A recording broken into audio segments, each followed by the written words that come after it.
kuhusu tukio la mkuu wa mkoa wa Dar es Salaam Paul Makonda kuvamia ofisi za Clouds Media. Jukwaa la Wahariri Tanzania pamoja na klabu ya waandishi wa habari wa Dar es Salaam DCPC tumehuzunishwa na kukerwa na kitendo cha mkuu wa mkoa wa Dar es Salaam Paul Makonda alichokifanya usiku wa Ijumaa Machi 17, 2017. Kiongozi huyo alifanya nini? Moja, alivamia chombo cha habari cha Clouds Media huku akiwa ameambatana na askari wenye silaha. Mbili, alitoa amri ya kulazimisha kurushwa hewani kwa kipindi cha televisheni.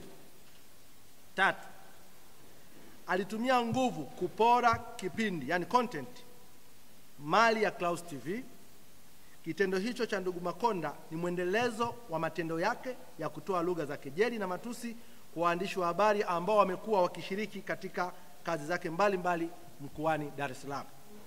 Hivyo basi, TEF na DCPC tumeamua kuchukua hatua zifuatazo. Moja, tunalaani vikali vitendo vya ndugu Paul Makonda. Mbili, kwa pamoja tumeazimia kutoandika au kutangaza habari zote zinazomhusu Makonda katika vyombo vyetu vya habari kuanzia sasa.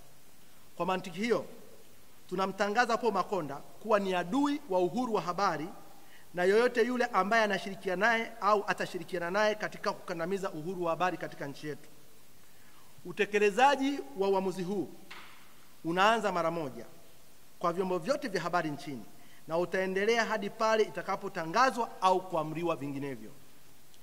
Uamuzi huu pia unaungwa mkono na Umoja wa Klabu za Waandishi wa Habari Tanzania UTPC kupitia kwa rais wake Deo Nsokolo. Imetolewa Machi 27, 2017 kama nilivyosema Chief Theophil Makunga, mwenyekiti wa Jukwaa la Wahariri, pamoja na Jenny Mihanji ambaye ni mwenyekiti wa klabu za waandishi wa habari wa mkoa wa Dar es Salaam.